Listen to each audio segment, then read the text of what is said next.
నమస్తే పీపుల్, నేను Minithan. Welcome back to my channel.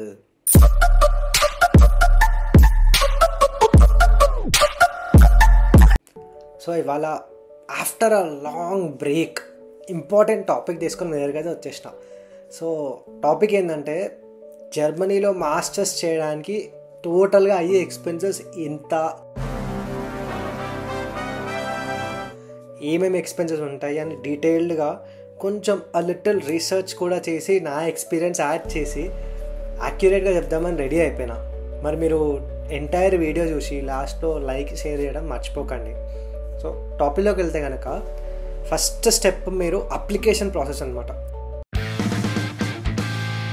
So applications ప్రాసెస్లో చాలా అప్లికేషన్స్ ఉంటాయి. Like first one IELTS or TOEFL. So IELTS or TOEFL మనకి home based, center based కూడా ఉంటుంది. రెండిట్లో ఏదైనా ఓకే. అది మీరు జెన్యూన్గా చేస్తే జర్మనీ వాళ్ళు యాక్సెప్ట్ చేస్తారు. So make sure about that. So IELTS or TOEFL మనకి అప్లికేషన్ ఫీజు వచ్చేసి అరౌండ్ 15,000 to 17,000 ఉంటుంది. అండ్ సెకండ్ వన్ జిఆర్ఈ అనమాట. సో జిఆర్ఈ అనేది ఆప్షనల్, బట్ ప్రజెంట్ ఉన్న situation, because most of the Indians are trying to come to Germany, ఇక్కడ చాలా applications అయిపోతున్నాయి. So మీకు ఒక అడిషనల్ థింగ్ ఉంటే బెటర్ కాంపిటీషన్లో ముందు ఉండడానికి. So GRE is an optional thing, but I would suggest you to take GRE as well. So GRE application వచ్చేసి అరౌండ్ 20,000 ఉంటుంది. నెక్స్ట్ మనకి ఏపీఎస్ సర్టిఫికేట్ అనమాట. ఫ్రమ్ 2022 ఏపీఎస్ మ్యాండేటరీ చేశారు కాబట్టి ఏపీఎస్ పక్కా తీసుకోవాల్సిందే. అది వచ్చేసి అరౌండ్ 20,000 ఉంటుంది మీకు అప్లికేషన్, ఏపీఎస్ అప్లికేషన్. అండ్ దానికి టైం పడుతుంది, as we all know. And news కూడా లైక్ ఏపీఎస్ వెబ్సైట్ చూస్తూ ఉండండి, దాన్ని ఫాలో అవుతూ ఉండండి. నెక్స్ట్ వచ్చేసి యూని అసిస్ట్ అనమాట. సో యూని అసిస్ట్ ఏంటి అంటే, మనకి అప్లికేషన్ ప్రాసెస్కి యూజ్ అయ్యే ఒక వెబ్సైట్ అనమాట. లైక్ ప్రతి ఒక్క యూనివర్సిటీకి మనం డైరెక్ట్గా మెయిల్ చేసే ఆప్షన్ ఉండదు. సో ఈ మీడియేటర్ వెబ్సైట్ని యూజ్ చేస్తాము, విచ్ ఈజ్ యూని అసిస్ట్. దానిలో ఫస్ట్ అప్లికేషన్కి 75 euros పడుతుంది. 75 euros అంటే అరౌండ్ 7,000 అనుకోండి. సో ఈ అప్లికేషన్ ప్రాసెస్లో మనకి అరౌండ్ 60 to 70,000 వరకు ఖర్చు అయితే వస్తుంది అనమాట. సో నెక్స్ట్ వన్స్ మనం అప్లికేషన్ పెడితే కనుక సర్టిఫికేట్స్ కూడా మనం కొరియర్ చేయాల్సి వస్తుంది. సో ఆ కొరియర్ ఛార్జెస్ మీకు 3,000 వరకు అవుతుంది. నేనైతే 3,150 ఎంతో పే చేశాను. సో అలా మీరు ఒకవేళ ఎక్కువ యాక్సెప్టెన్స్ లెటర్స్ వచ్చి మల్టిపుల్ యూనివర్సిటీస్కి సర్టిఫికేట్స్ పంపించాలి అనుకుంటే కనుక కాస్ట్ ఎక్కువ అవుద్ది. జాగ్రత్త పడి సెలెక్ట్ చేసుకొని పంపించుకుంటే కాస్ట్ తగ్గించుకోవచ్చు అనమాట.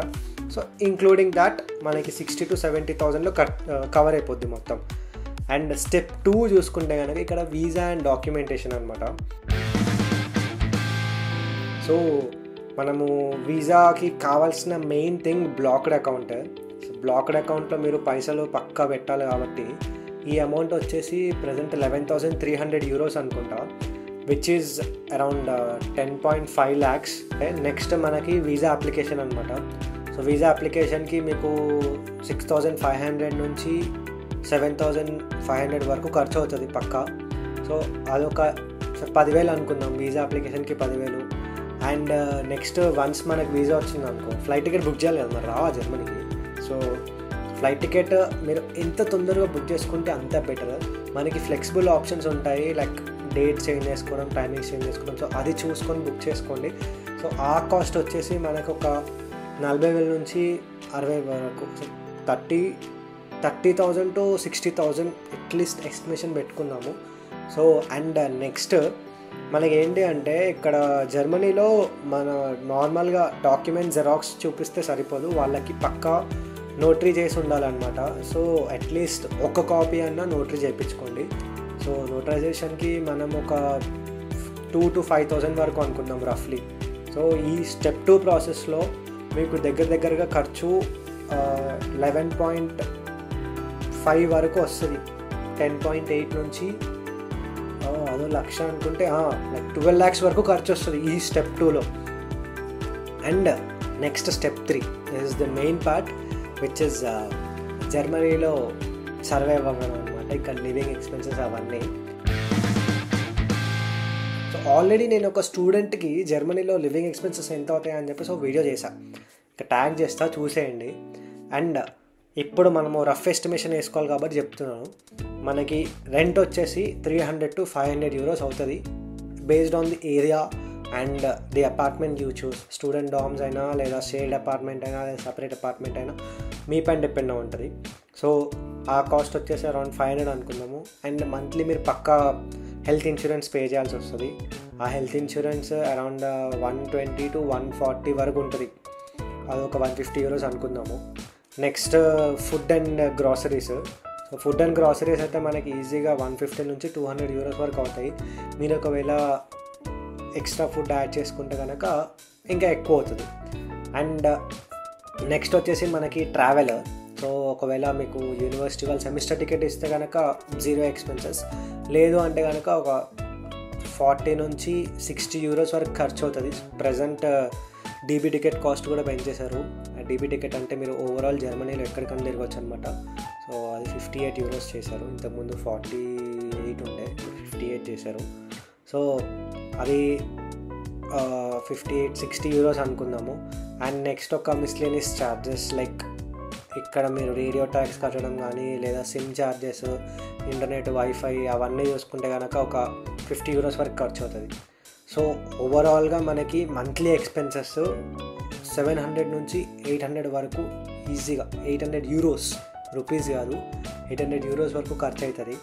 అండ్ మనం ఇక్కడికి వచ్చిన తర్వాత ఇక్కడ జర్మనీలో కొంచెం సెటిల్ అవ్వడానికి టైం పడుతుంది. లైక్ మన రూమ్ సెట్ చేసుకోవడం కానీ, రూమ్లో కొన్ని థింగ్స్ ఉంటాయి, మన కిచెన్ యాక్సెసరీస్ కానీ లేదా బెడ్డింగ్ లైక్ బెడ్స్, పిల్లోస్, ఇంకా మనకి క్లాసెట్ సెట్ చేసుకోవడానికి హ్యాంగర్స్, అవన్నీ లైక్ ఛార్జులు అవన్నీ ఉంటాయి కాబట్టి కొంచెం ఫస్ట్ ఒక 3 months కష్టం అవుతుంది అవన్నీ మేనేజ్ చేసుకోవడానికి. సో ఇట్స్ బెటర్ మనం ఇండియా నుంచి ఒక రఫ్లీ ఒక 700 కాబట్టి 2100 euros అంటే అరౌండ్ 2 lakhs వరకు మనతో పాటు తెచ్చుకుంటే బెటర్ అనమాట. ఐఎన్ఆర్లో కాదు, it's better to exchange the currency in India only. యూరోస్లో మీరు క్యారీ చేస్తే మీకు ఇంకా బెటర్ ఆప్షన్ అది. సో ఒక 2 లక్షలు అనుకుందాము, అవి ఒక 2 lakhs. అండ్ మీకు మంత్లీ 700 euros అంటే ఇయర్లీ అరౌండ్ 8400 euros వరకు. సో 8400 అంటే దగ్గర మీకు 7.5 lakhs వరకు మంత్లీ ఛార్జెస్ మేనేజ్ చేసుకుంటూ వస్తే సంవత్సరానికి 8.5 లక్షలు ఖర్చు అవుతుంది జర్మనీలో ఉండడానికి. అది కూడా ఒకవేళ మీరు ఇక్కడ పార్ట్ టైం చేశారనుకోండి, ఒకవేళ చిన్న పార్ట్ టైం మినీ జాబ్ అని ఉంటుంది, ఆ మినీ జాబ్ చేసుకుంటే ఈజీగా 350 నుంచి 450 వరకు ఎర్న్ చేయొచ్చు యూరోస్లో. సో అలా మినీ జాబ్లు చేసుకొని లేదా ఏదైనా పార్ట్ టైం కానీ ఫుల్ టైం కానీ చూసుకొని జాబ్ ప్లస్ స్టడీస్ రెండు మేనేజ్ చేసుకుంటే కనుక ఆ 9 lakhs ఖర్చు కూడా అవ్వదు. 8.5 lakhs ఖర్చు కూడా అవ్వదు. సో అది స్కిప్ చేయవచ్చు. ఒకవేళ లేదు అంటే కనుక మీకు ఆల్రెడీ బ్లాక్డ్ అమౌంట్ వస్తుంది కాబట్టి దానిలో నుంచి ఖర్చు పెట్టుకోవచ్చు నాలాగా. సో మనము ఎంటైర్ ఎక్స్పెన్సెస్ చూసుకుంటే కనుక స్టెప్ 1 అప్లికేషన్ ప్రాసెస్లో అరౌండ్ 70,000 అనుకుందాము. సో నెక్స్ట్ స్టెప్ 2లో వీసా అండ్ డాక్యుమెంటేషన్ ప్రాసెస్లో మనకి అరౌండ్ 13 lakhs వరకు ఖర్చు అవుతుంది అనుకుందాము. అండ్ స్టెప్ 3 జర్మనీలో సెటిల్ అవ్వడానికి ఇక్కడ లివింగ్ ఎక్స్పెన్సెస్ అవన్నీ ఇయర్లీ మనకి ఒక సంవత్సరానికి ఒక 8 lakhs ప్లస్ 2 lakhs సేవ్ చేసుకున్నాం కాబట్టి మొత్తం 10 lakhs స్టెప్ 3లో. సో ఎంటైర్లీ 24 lakhsలో మీరు 1 year ఎక్స్పెన్సెస్ కవర్ చేసేయచ్చు. అండ్ దట్ టు ఇఫ్ మీరు ఒకవేళ పార్ట్ టైం చేశారనుకోండి దానిలో ఎక్స్ట్రా సేవింగ్స్ ఉంటాయి. అండ్ ఆ బ్లాక్డ్ అమౌంట్ ఆల్రెడీ మీకు మంత్లీ మీ బ్యాంక్లో పడుతూ ఉంటుంది కాబట్టి అక్కడ కూడా మీరు ఏవైతే ఇన్వెస్ట్ చేస్తారో 11 lakhs, ఆ 11 lakhs మీకు సేవ్ అయ్యే ఉంటాయి. అవి మీరు ఖర్చు కూడా పెట్టరు. ఆ ఖర్చు పెట్టకుండానే ఇక్కడ ఈ ఏవైతే మనము 10 lakhs ఖర్చు చేసామో లైక్ 3 months స్టెప్ 3 ప్రాసెస్లో, సో ఆ 10 lakhs ఇయర్లీ ఖర్చు అయిపోతాయి. అండ్ ఇంకొక 11 lakhs మీ బ్యాంక్ అకౌంట్లో ఉంటాయి. ప్లస్ మీరు ఒకవేళ పార్ట్ టైం చేస్తే ఆ మనీ కూడా. ఇలా లాంగ్ టర్మ్ ఇన్వెస్ట్మెంట్కి as per my opinion Germany is the best option అనమాట. అండ్ ఈ వీడియో మీకు హెల్ప్ అయి ఉండొచ్చు మేబీ. అండ్ ఏమన్నా డౌట్స్ ఉంటే కనుక కామెంట్ సెక్షన్లో కామెంట్ చేయండి లేదా ఇన్స్టాగ్రామ్లో పింగ్ చేయండి. And don't forget to like, share, subscribe. Love you all. Bye.